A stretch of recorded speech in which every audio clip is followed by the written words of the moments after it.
你根本就不知道我为什么生气。那你说？我不喜欢你跟一个比我漂亮、比我有钱、比我聪明的女人天天在一起。我就是有这么点小心眼。我看到她天天跟你在一起工作的时候，我总是怀疑你是不是选择错误了。你是不是应该跟冯路飞在一起才是正确的？他跟你在一起能帮你赚钱，可是我只能帮你做饭。我觉得我在你心里根本就不重要，我在你心里根本就没有位置。我真不知道你会这么想，琪琪。我喜欢的不是冯路飞那样的女强人。那你喜欢什么样的？我喜欢的是你这样的小朋友。什么小朋友啊？哦，是充满了斗志和正义感的小朋友。你看你，就算是来道歉都没有诚意，还充满着讽刺。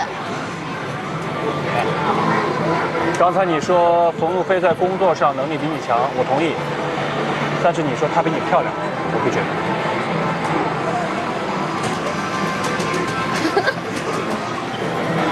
饿不啊？要不要去吃宵夜？给你个面子。哎，一起去吃宵夜啦？我不去了，这边有很多游戏币，你们去吧。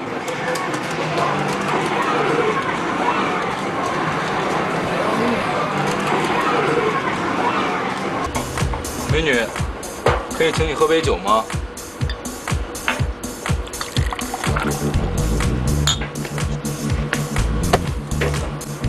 干什么呀？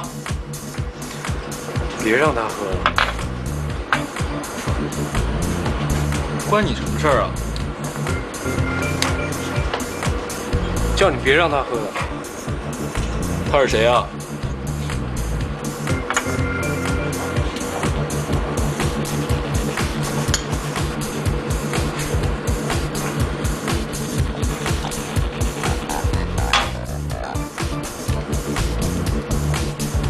你有病吧？他有病。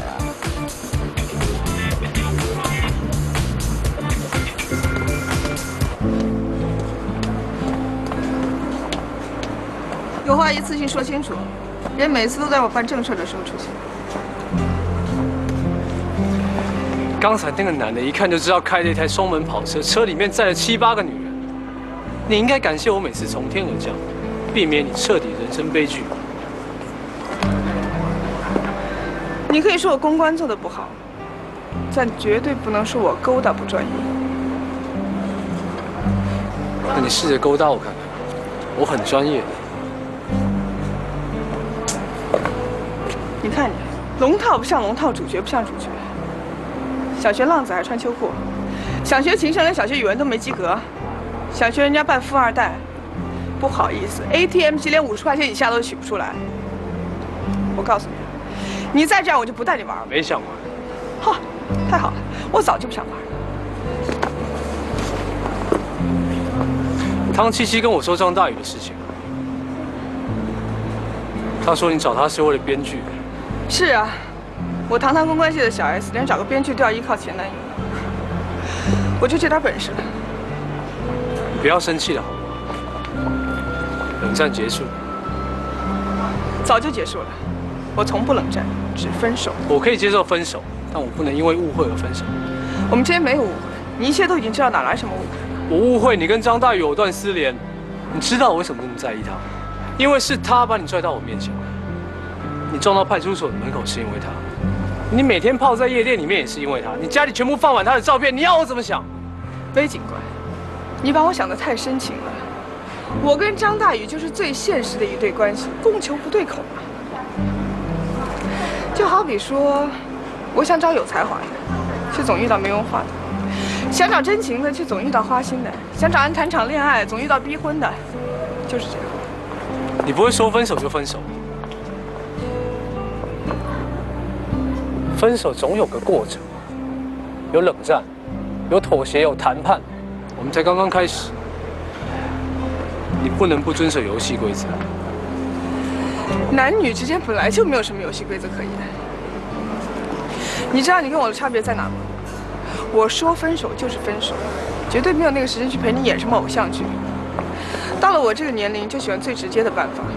我已经是败犬了，就不想再当女王了。好了，我现在要去好好的支配我剩下来的宝贵时间了。再见。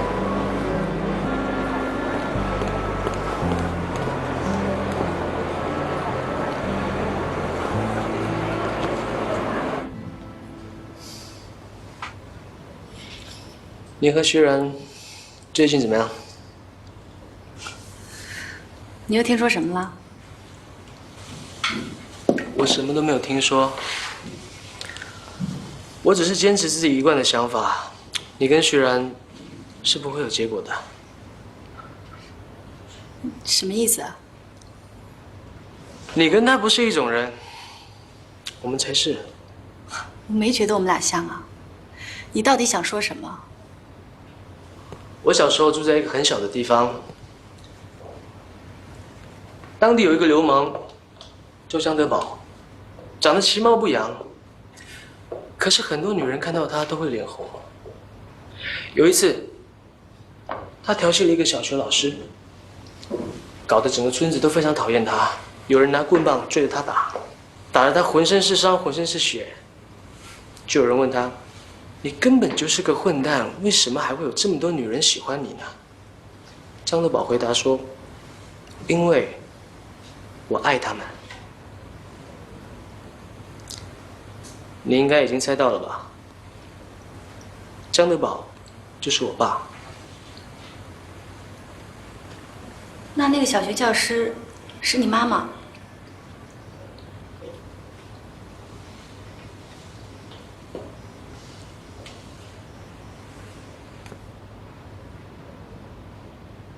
我也可以当你的张德宝。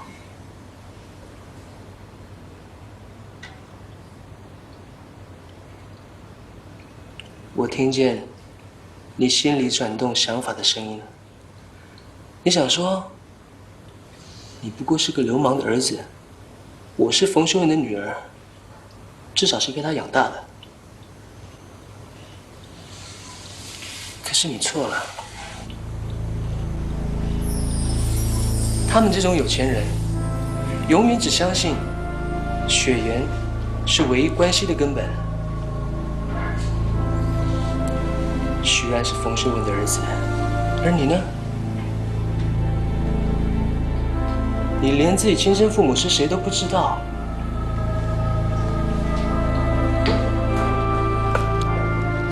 这是你亲生父母的资料，我帮你查过了。你的原名叫做罗慧娟，多么平凡，多么亲切的名字。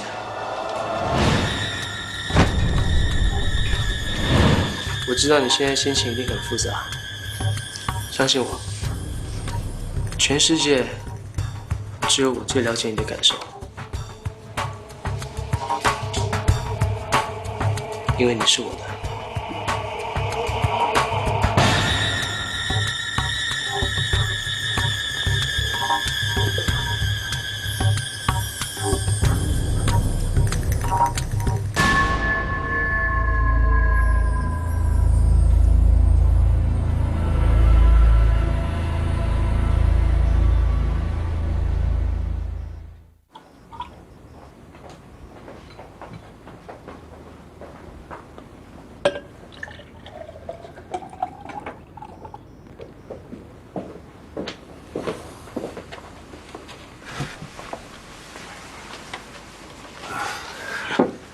把那瓶82年的拉菲给我拿过来。好的。真是名副其实的家宴呐！啊，陆飞带了她的男朋友，徐然带了他的女朋友。这位姑娘挺喜庆的，你叫什么名字？我叫汤七七，是7749的77。好听的名字啊，而且人如其名。哎，这个姑娘没有充分调整你们过一规整的生活吧？她不知道你喝酒的事情啊。哎，你在那嘀嘀咕咕什么呢？我们的桌上可没什么秘密啊。轩儿，我记得这还是你第一次到家里来吧？也不是第一次，上次冯路飞带我来过，你不在。啊，是吗？那你搬回来住吧。我听说你还住在你下属的公寓里边，这个恐怕不太体面吧？没什么不体面的，住哪都一样。况且我一个人住惯了。哎，你就不要拒绝了，还是搬回来吧。有时候感受一下家庭的气氛也是很不错的。啊，路飞在外边不是也有公寓吗？但是他一个星期也总得回来住2天。冯总，你今天把我们4个都叫来，不会仅仅是拉拉家常吧？啊，不好意思，不好意思，我还忘了重要的事情。今天让你们来，我当然有一个很重要的事情要宣布。我要修改遗嘱。冯先生，这么私密的家事，我这个外人不方便在这里听吧？我先回避一下。哎，不，既然路飞让你来，那一定有他的道理。我们家里也很少邀请外人来做客，既然受到邀请，那一定是有充足的理由。是这样的，之前遗嘱中财产的分配是路飞50%，徐冉50%，现在改为把路飞增加到70%，剩下的30%给徐冉。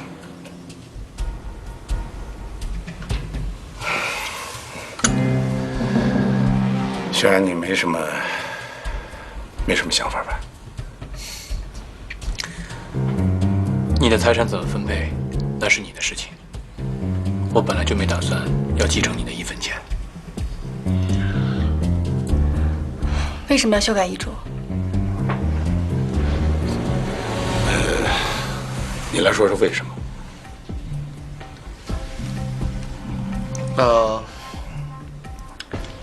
我想是因为你觉得对自己的女儿有亏欠。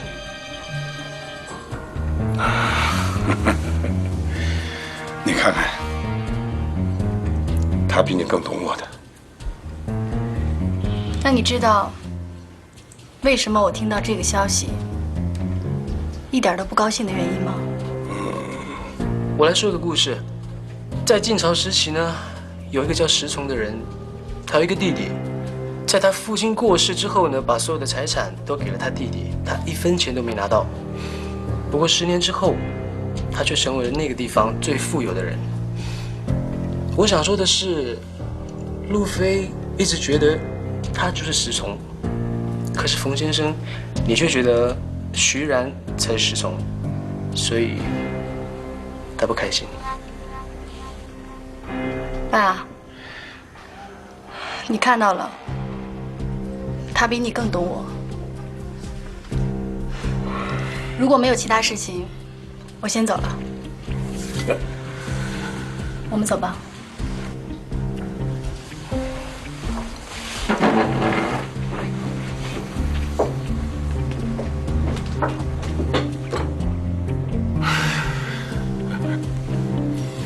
行，我把你当作石崇，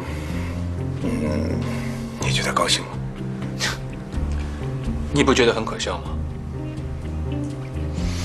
你知道我不会继承你的家产，所以就用这样的方式来向我示好。可是你把冯路飞伤害了，情感不是用金钱来维系的。不过，我还是要谢谢你的好意。我们走吧。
冯总。某人在楼下已经孜孜不倦地唱了1个上午了。这到底是求领养、求同情还是求原谅啊？领养、同情、原谅，他一个都没份。搞不好能赚点钱是真的。我原来认为只有银行家才是最铁石心肠的混蛋，现在看看公关界也差不了多少。我们做公关的第一点就是铁石心肠，因为我们做的都是忽悠人的事。那我现在以我名片上的身份，要求你处理一下眼前这个公关危机。冯总，您太会开玩笑了，这个顶多算是扰民，跟公司一点关系都没有。可是现在大家都看着，他在楼下祈求一个女人的爱情，面对一个这样又帅、又年轻、又会耍宝的可爱青年，这个女人完全不动心。这只会让路人对我们公司的女员工产生2种猜测：第一，公司女员工只爱有钱人；第二，公司女员工私生活不检点，勾搭人家小伙子，又无缘无故的抛弃了别人。我从来都相信，作为女人，经济上不独立，就谈不上精神上的独立。我平时挣的也不少，所以我根本不稀罕有钱人。像这种隔窗谈情表达爱意，在我这根本就没用。对于我这个年龄，这种做法就是浮云。当然了，刚才您说对公司形象有影响，这点我认，所以现在就出去把他打发走。我现在明白，为什么徐然那么依赖你。为什么？因为你从里到外都是一个职业狂人。这也是一种悲哀吧。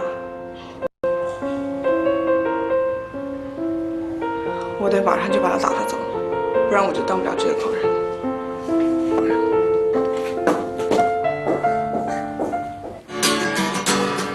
照我，保护我，带我攀越最高的峰巅。也许天堂就在触摸的。好了，不要吵了，你走吧。你在这会影响我工作的。我在你们公司门口唱歌，你们该干嘛就干嘛，应该不算妨碍吧？谢谢谢谢。好，那我就对不起了，我要叫保安。喂，哎，你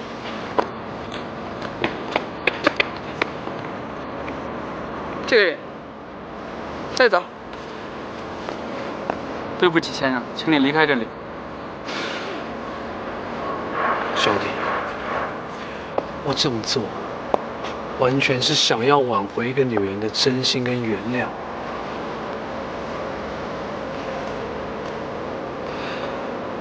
你可以理解吗？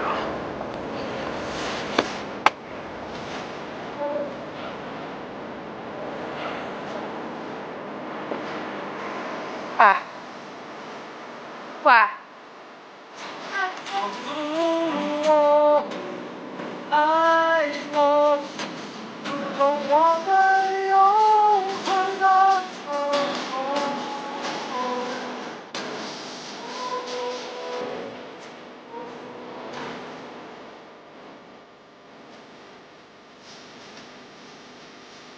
等一下，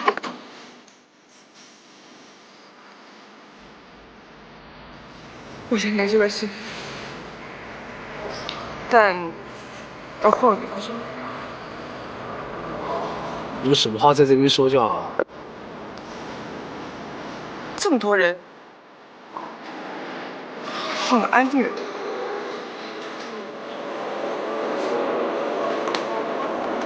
方。好啊。来，哎，我们到底去哪？好地方，谢谢。谢谢，谢谢。加油，加油，加油，兄弟！加油。喂。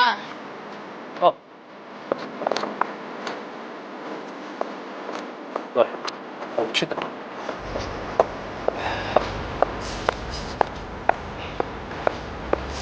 怎么样？是被我感动了。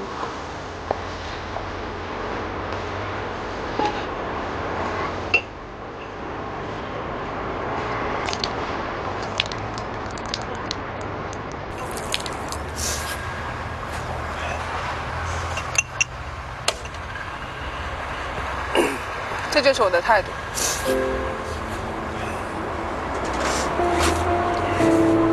以后只要我不上班，我就来。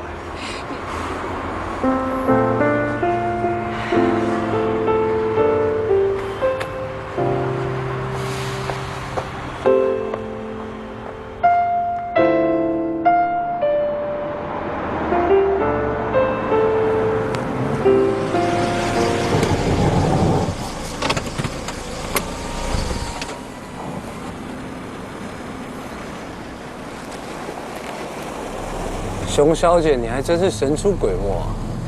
我现在没心情跟你开玩笑，我有事情跟你说，上车。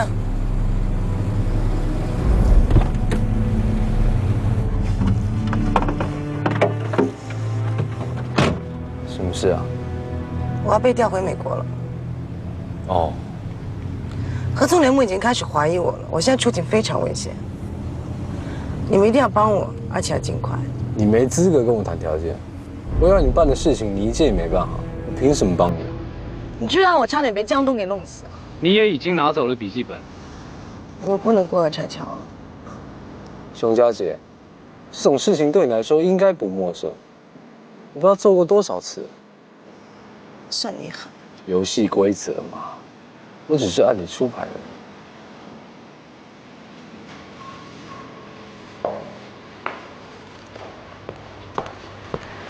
你来这干嘛呀？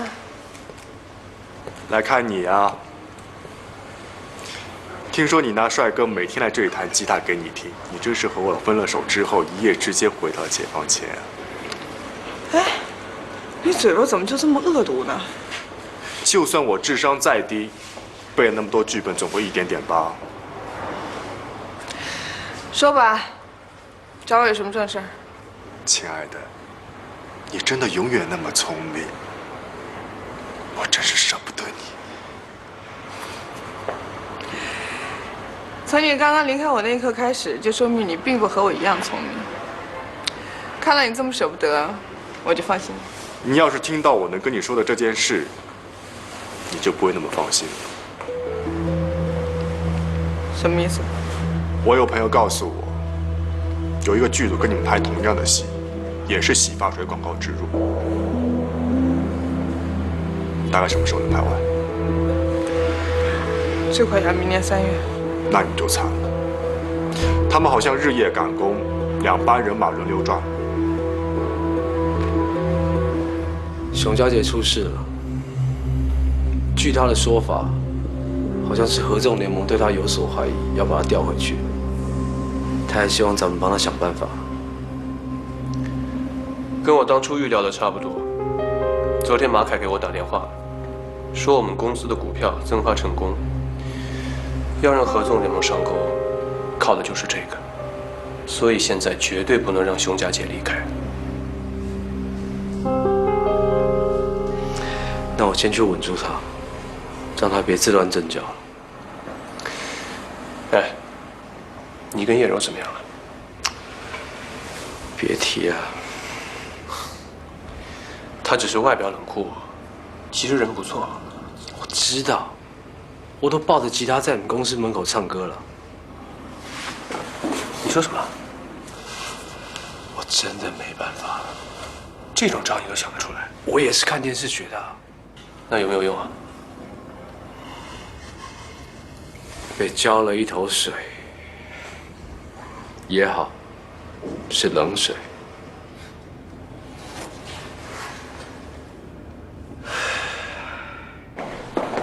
电话我应该能够跟他解释这个问题。有，我们又见面了。我们要不就错中错，要不就负负得正。喂，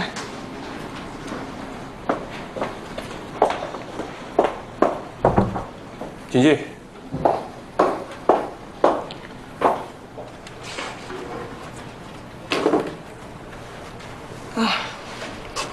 你别想歪了，我今天把他带来是有一件非常重要的事情要跟你说，正事。一部和你们相同的电视剧正在拍摄。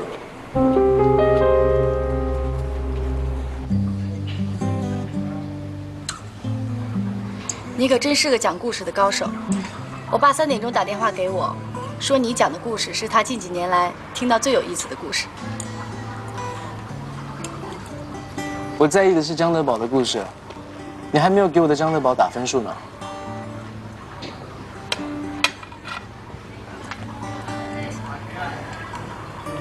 这个就是我的分数。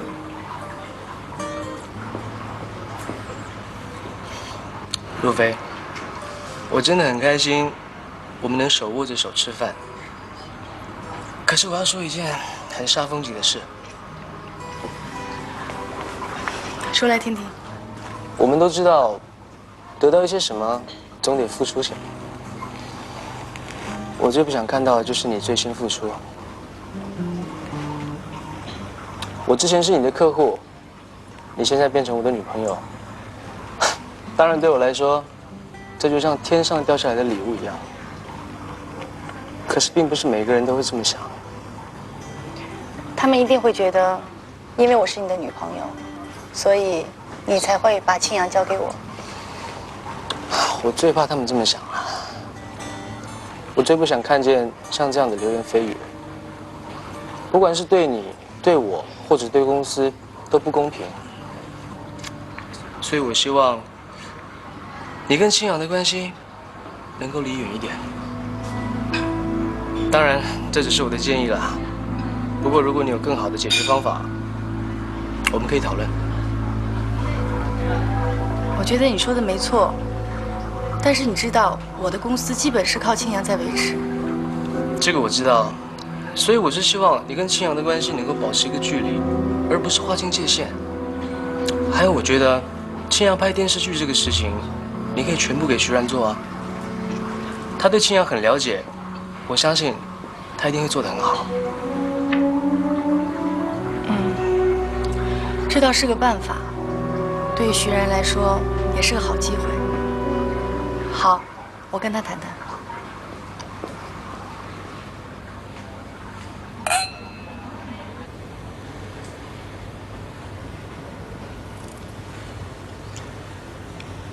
我想跟你说件事儿。我也有事情要跟你说。那你先说吧。我跟江东谈恋爱了，所以我希望青阳电视剧的制作由你全权负责。你谈恋爱我很高兴，可是对于江东这个人，我要保留自己的看法。你有时候对我真的很残忍。你不但对一个曾经爱过你的女人说你谈恋爱了，我很高兴，还婉转地批评了她的眼光。对不起，那我祝福你们。你刚刚说有什么事情要跟我说啊？没有。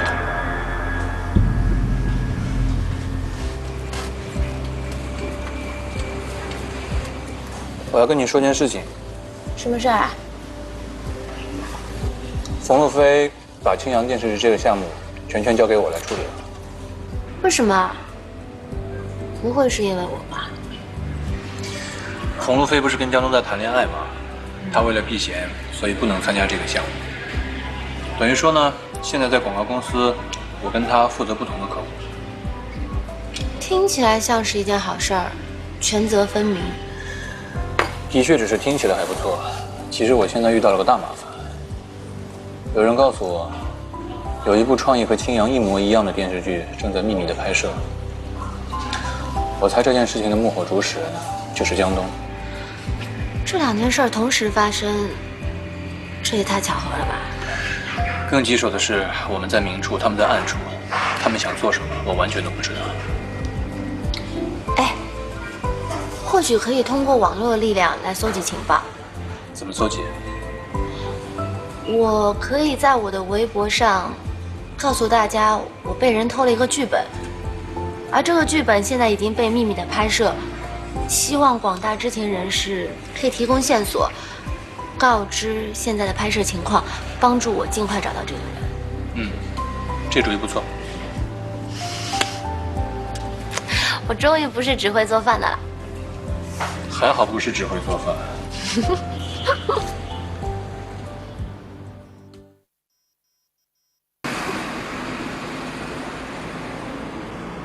喂，我跟你约在万达广场的电影院门口。我告诉你，要是你今天不见我，我就搬着大音箱去你家楼下唱歌。啊，就这样了，不说了，拜拜。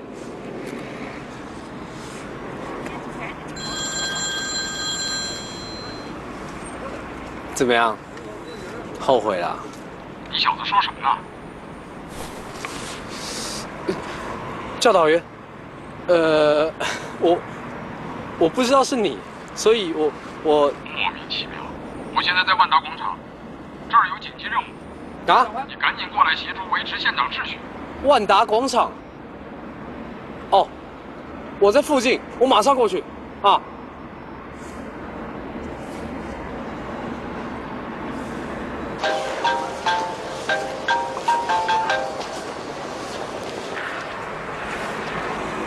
什么嘛！各位顾客，紧急通知！因突发情况，请各位顾客在工作人员的疏导下，尽快从1号门或2号门离开。谢谢。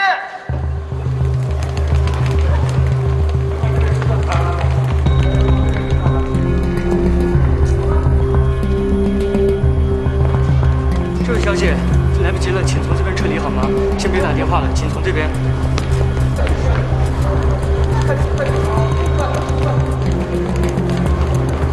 你们别过来啊！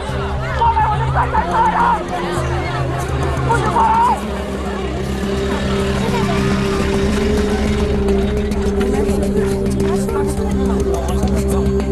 哎，你们帮我哥弄死这些人，是不是行吗？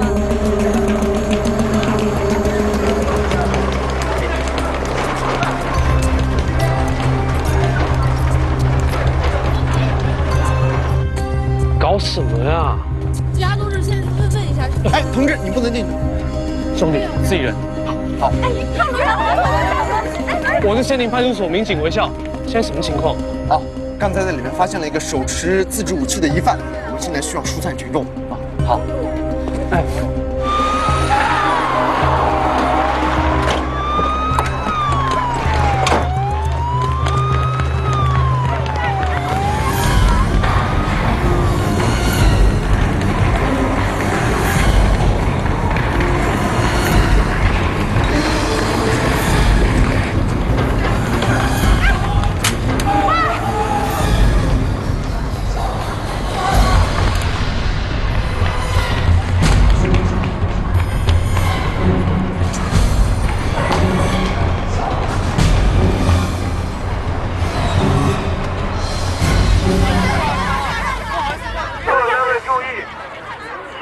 在商场内电影院劫持了一名女性人质，现在登上了顶楼。哎，让下我们。往后看，往后看，往后看。等一下，搞什么啊？哎，发生什么事情了？哎，不好意思。哎，楼上怎么了？哎，救命啊！不许喊！哎，你看，哎，兄弟，上面有命令，谁也不许进去。上面是我女朋友。兄弟，就算真的是女朋友，你要保持冷静啊！指挥车就在那里，你去跟领导反映一下吧。啊，好，谢谢。报告，疑犯已经将店内的门锁上，我们是否参与强行突破？原地待命，冒让行动会激怒缉持者，威胁人质的安全。报告警长，狙击手正在对面的大厦寻找位置。目前疑犯的情绪比较激动，没有我的命令，谁也不许轻举妄动。记住，人质安全是第一位的。这么长的时间，还有没有其他的办法可以登上楼顶呢？有谁现在就可以上去？我可以。你？报告，我是仙林派出所民警韦笑，奉命前来支援。我可以爬上顶楼救人质。小伙子，你别开玩笑了，你只是一个普通的民警，你没有接受过专业的训练，我们是不可能让你上去的。我一直有练习攀岩、奥体、莲花公馆这些地方，我都上去过。以我的技术，上这个顶楼不是问题。小伙子，现在不是你出风头的时候。行，你别添乱了。下面的警察听好了，我给你们30分钟，不，15分钟，你们赶快把我的老婆给送回来，不然的话，我一枪就打死她，听见没有？上面是我女朋友，我不需要出风头。嫌犯一定想不到我会突然从他后面出现，这是目前解救人质最快的方法。我求你们相信我，没时间了。好，就让他试试吧。可是，多1分钟，人质就多1份危险。我们必须和时间赛跑。小伙子，这是疑犯的资料和楼顶的工程图，你看一看。好。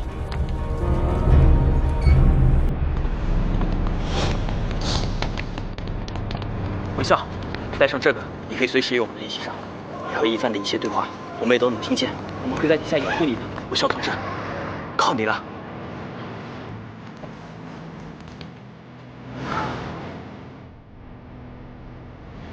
爸，原谅我的不孝，我这么做也是为了你未来的儿媳妇。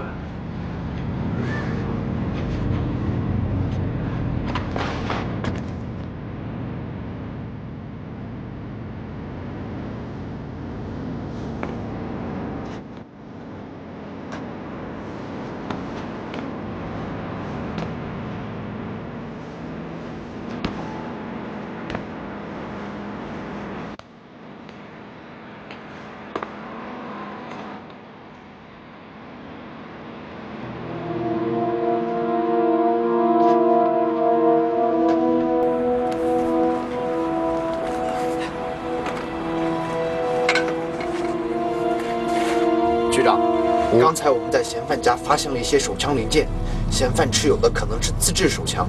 真的？马上通知微笑。好。局长，我是协林所的教导员，我们所里有个叫微笑的小伙子来找您，他没给您添麻烦吧？那个小伙子，他上去了。什么？你说什么？他不过就是个片警，他上去干嘛呀？是啊，你冷静点。你不会是他女朋友吧？朋友。小易，你怎么还在这儿？这儿太危险了，快跟我走！快走啊！你没事就好。那个小伙子以为上面是你，发了疯似的，一定要上去。微笑，哎，小易，你干嘛呢？上去把他叫下来。你这不是给他添乱吗？来。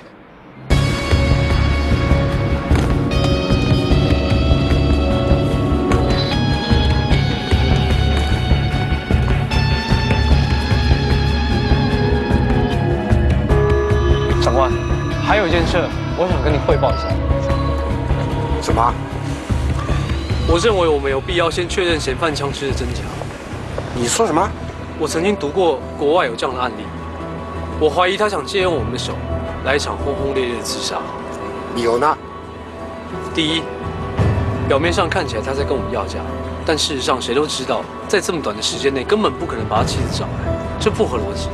也许他目前的情绪比较紧张呢。有这个可能。第二，你不觉得他是故意把自己暴露在最空旷的地方？就算匪徒再没有常识，也不至于摆出一副希望别人朝他开枪的样子。还有其他的理由吗？还有，作为一个警察的直觉。直觉？现在时间已经到了，你们还没把他给带过来，我现在就一枪打死。等一下，你是谁？你从什么地方上来的？我叫微笑，我是一名片警，我没有恶意，是来帮你。说什么呢？胡说什么？我们心平气和的说。别动！担心我一枪打死啊！我可是来真格的。我知道，但我得先提醒你，别站在那个位置，这么空旷，狙击手随时可以解决你。两边的门也都有特警在等着，只要一个信号，他们就冲进来，你哪里都逃不了。再过10分钟，直升机就到了。你带着这个女人，你以为你走得了？他疯了吧？他怎么还提醒嫌疑犯？我有什么好怕的？我本来就想死，我现在可以先一枪打了他，然后再杀了你。我相信你一定可以，但我对你提出的交易，绝对让你更加有面子。交易？什么交易啊？用我换你手上的人质。别动！你当我是傻瓜呀？反正你已经捅了这么大的篓子，肯定上新闻的。万一你老婆看见了，你挟持一名警察，总比你挟持一名毫无反抗之力的女孩子更像男人。别动！反正我没有任何武器。还是你没有胆子蛮大的？我没胆子，老子手上有枪，我有什么好怕的？你现在把手放在头上，你慢慢走过来，别乱动啊，否则我一枪打死他。微笑，你给我下来！你这个傻瓜，你下来！你们怎么也不阻止他呢？微笑，爷，易容，慢点儿，慢点儿。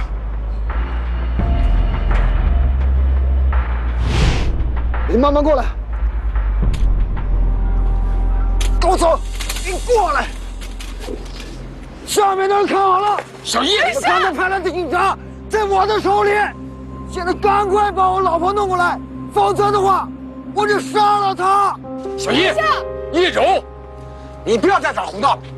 我不知道你怎么看待我们的工作，但是今天小薇上去，绝对不就是为了你。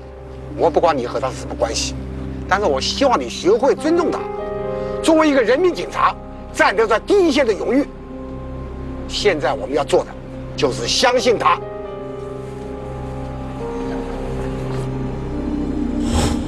你冷静一点，你老婆已经在路上了。我冷静，我没法冷静。我刚跟她通过电话。你说了什么？说你们高中开始交往，然后结婚，一起来到这个城市。你还说了什么？说过去10年里你非常努力，想出人头地，给她幸福。但我知道，不管你怎么做，她都不会。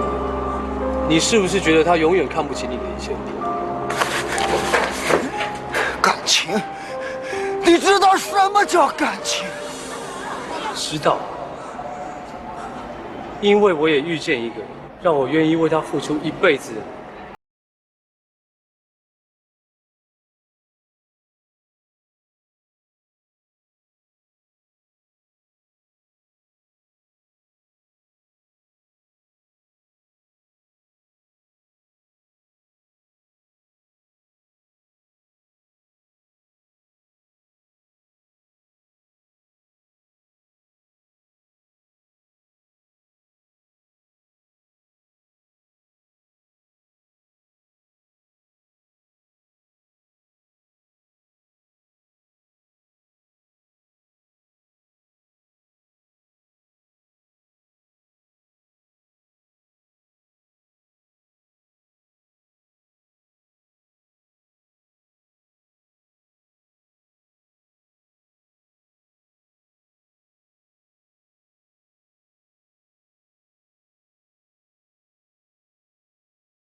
故意寻死这个方法，才可以挽回你太太对你的关注。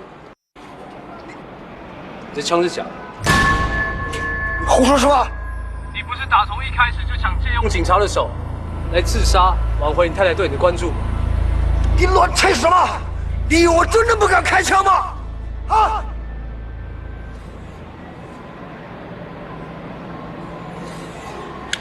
100万有100万的幸福，10块钱有10块钱的幸福，幸福跟金钱无关。也许你现在的努力他没有办法明白，但你只要脚踏实地的坚持，总有一天他会懂。你现在自以为惊天动地的行为对他一点价值都没有。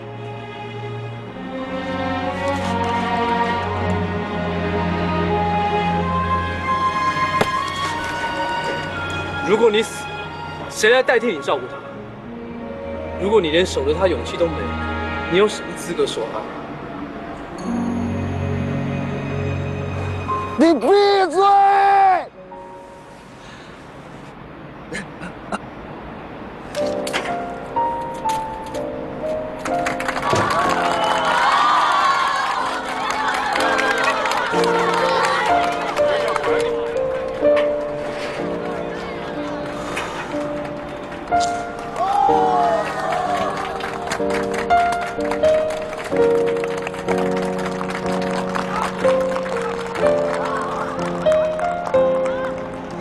我就是想死，你干嘛要救我呀？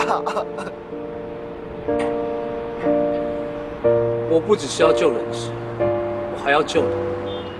对人民警察来说，每一条生命都是无价的。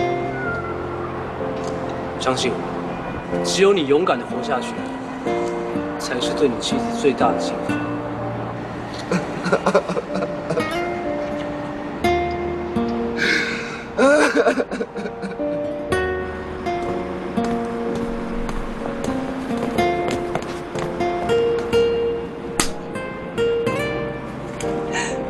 你这个笨蛋！我就说过你要陪我一辈子的。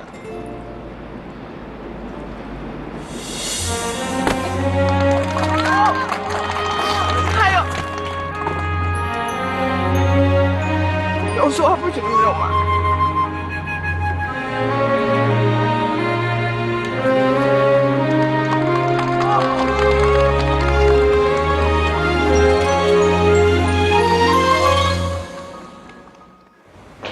七七，你到底是怎么回事？刚才我一打开微博，发现有人给你发了200条私信。真的假的？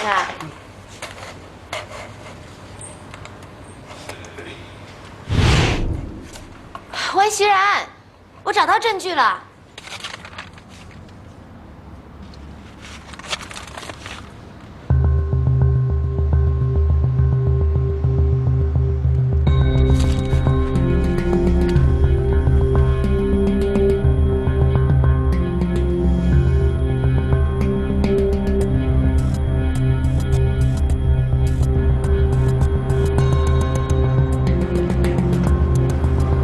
休息区这边请。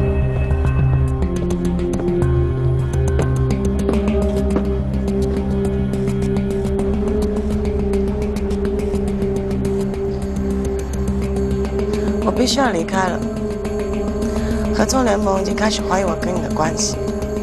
你把我那份钱给我，我们以后最好不要再见面了。他们开始怀疑你了。他们现在只信任江东。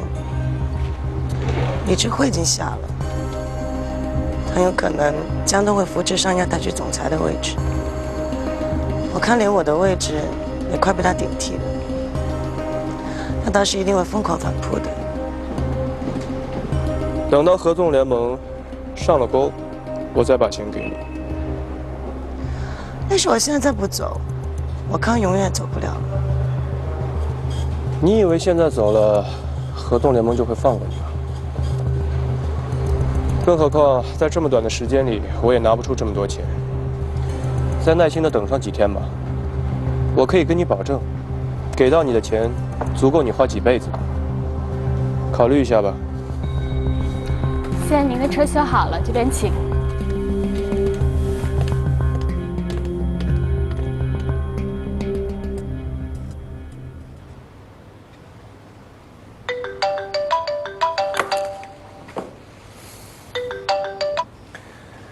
是李总啊。徐然，有空吗？我想单独约你谈谈。没问题，什么地方？就在我们平常那个会所，我已经在了，你随时来。好，一会儿见。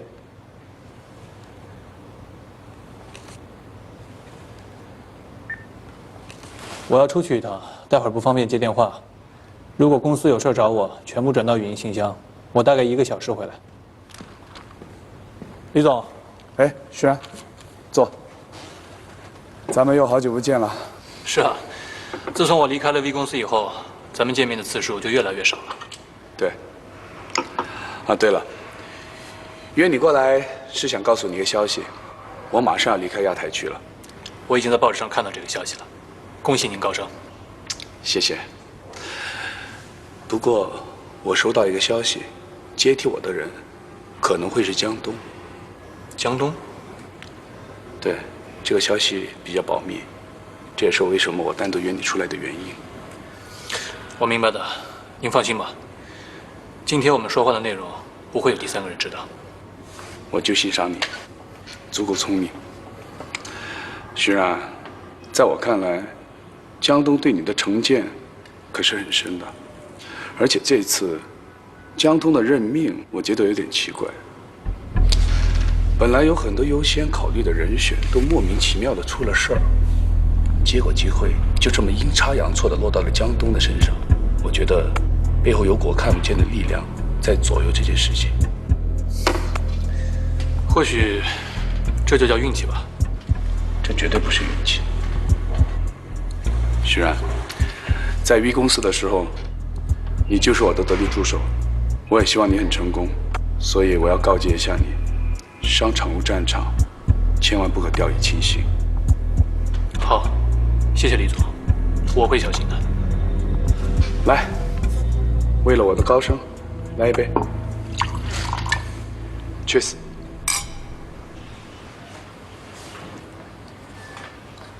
这里是，你自己看吧。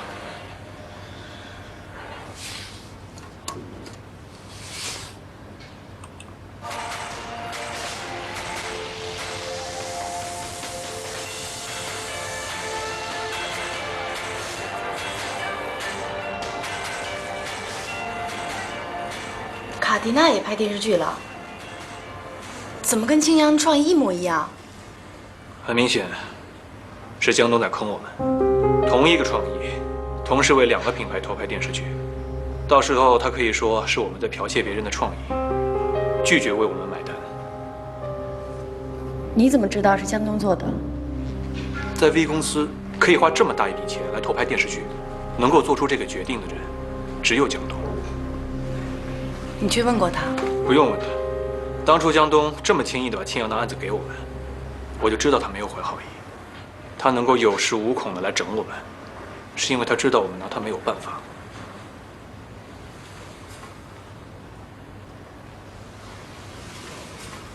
冯路飞，现在唯一可以解决这个问题的人，只有你。你怎么知道我会帮你？因为你从来就只对事，不对人。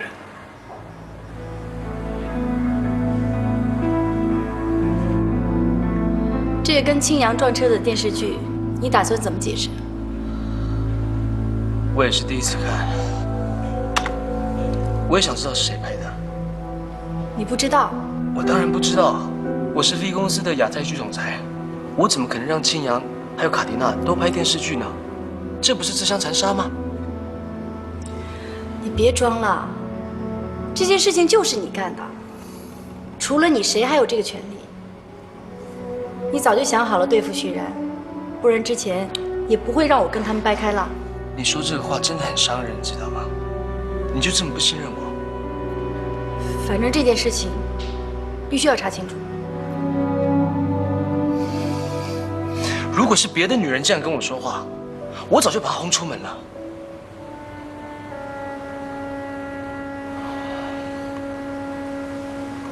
协调今天是你的，简单给我进来。江总，把那些做卡迪娜的人全部给我叫进来。好的。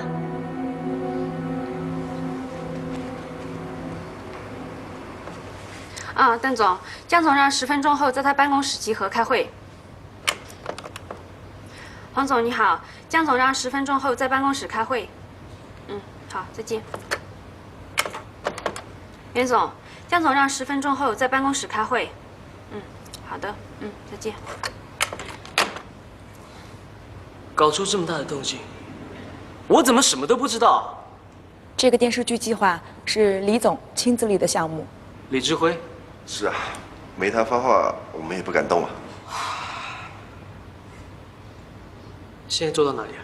已经拍了一半了，播出平台都已经联系好了，剪完就播。如果现在停拍的话，公司会损失多少？几千万。这么大的事情，就算是李总批了，你们也应该告诉我啊。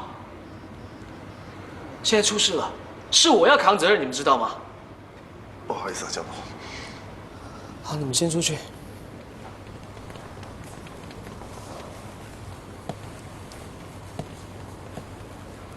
你也听见了，我无能为力。公司已经花了几千万，不可能停拍啊！我才刚上任，我有我的压力。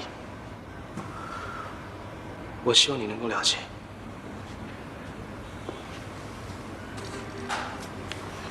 你以为把所有责任推给李志辉就可以了吗？我告诉你，我不信。我要怎么做你才会相信呢？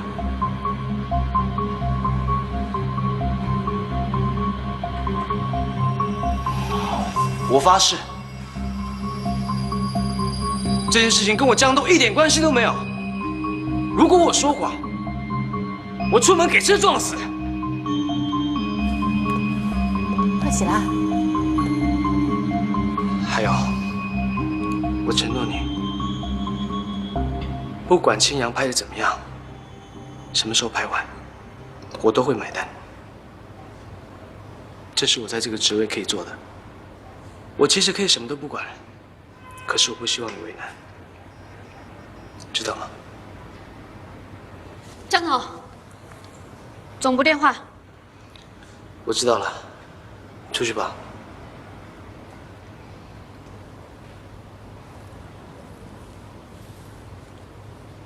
我真的希望你能够相信我。我不信。他应该不会随便发誓吧？江东发的誓就跟放屁一样。可是他还对我们做出承诺了呢。这是对3岁小孩做的承诺。你打电话给他，我跟他说。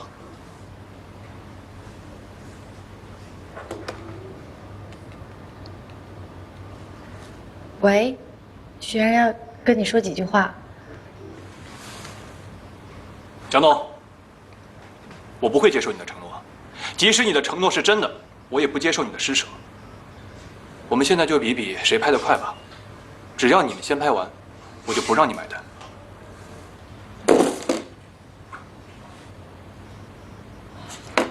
你这是在难为自己。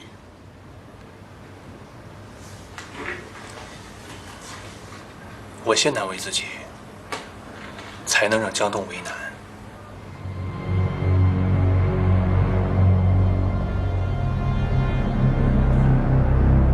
女演员从那个电梯上下来，走到这儿，然后你呢推着那个车过来，正好俩人在这儿。导演，哎，徐总，徐总好，我给大家买了甜品，一会儿就送过来。哎呀，谢谢徐总，你们继续。好的，好。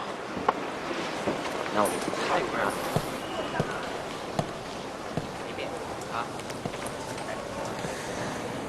江总今天是来探班，还是来打探进度啊？作为一个甲方，来关心一下，也是应该的嘛。冯路飞不在，你没必要在我面前演戏。你千万不要有压力啊！我承诺过冯路飞，不管你拍的怎么样，我都会买单的。你给我这个承诺，是因为你知道我肯定不会接受。我怎么可能给你机会让你做大善人呢？俗话说的真是好啊，最了解你的人，永远不是你的朋友，而是你的敌人。更何况，我还曾经是你的朋友。你曾经是我的朋友吗？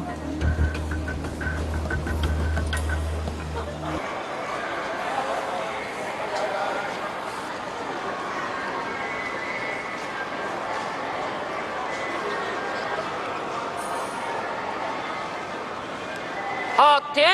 好，换下一场，来改换衣服，来，摄影师回放一下。江总，怎么样？还不错。你觉得你还需要多少时间完成？2个星期吧。1个星期，1个星期之内完成。1个星期可能不行。我告诉你如何把2个星期加成1个星期，4个字：日以继夜。懂了吗？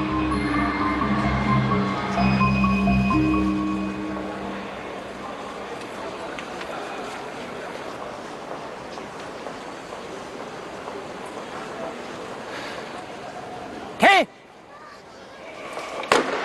怎么回事？你们俩怎么回事？你们俩，啊？一点情绪。3个小时就拍了1.2个。你们俩刚才2人抱在一起的时候，你们俩眼睛都不能看在一起啊！不好意思，导演。那个动作一点力度都没有。来，再来一遍。都几点了？准备搞到什么时候啊？你退后稳一点，你啊！导演，按照这个进度，这个星期能拍完吗？这个星期？开玩笑，至少也得1个月。是这样，现在我们的情况有点变化，这个星期必须要拍完。你要找我拍，就得按我的进度来。要想1个星期内完成，那你们找别的导演吧。导演，你要理解我。那你也得理解我啊！你要找我，就别想快；要想快，你们就找其他导演吧。来，再来试一遍。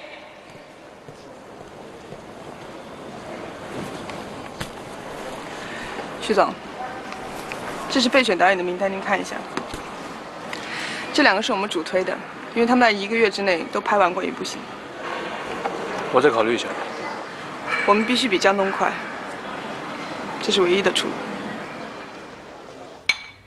尝尝藏宁的手艺，它就是本活菜谱，1年365天，每天都可以吃到不同的菜。以后他换一次菜，我就来一次。我算了一下，我会做192道菜，不可能每天都不重样。再说，你1年要来192天吗？我会不习惯的。如果哪天我身无分文了，或许我天天都回来了。哎，我们拍的那个视频，你去拿给江东看了吗？他看了，江东跟我打了个赌，看谁的电视剧先拍完。如果我先拍完，他就买单；如果他先拍完，我就只能认栽了。认栽什么意思啊？认栽的意思就是，在电视剧的片头打上一行字幕：此片仅供自娱自乐。可是，你有问过导演吗？他到底能快过那组吗？导演说了，想要快过江东，只能另请高明。啊，演艺圈的人太奇怪了。那你是怎么想的？我还在考虑。那你们那部戏一共投了多少钱啊？4000万。如果快不过江东的话，这4000万就没了。对，一个点都不剩。那还犹豫什么？你不赶紧换个导演？哎，我觉得只有不努力了，没有办不到的。嗯，好像大部分人都是这么说的。雪然，我相信你，只要你努力，一定会办到的。为什么？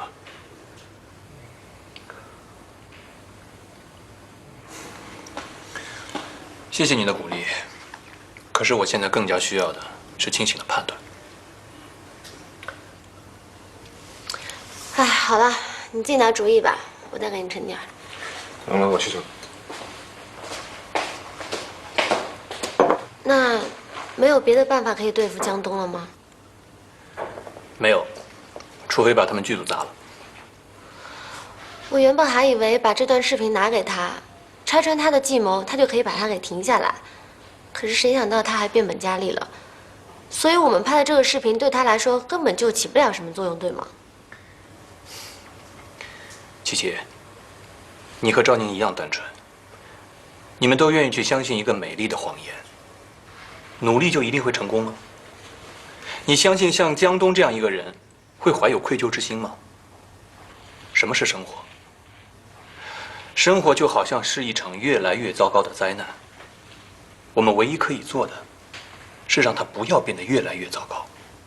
可是你永远没有办法让这场灾难停下来。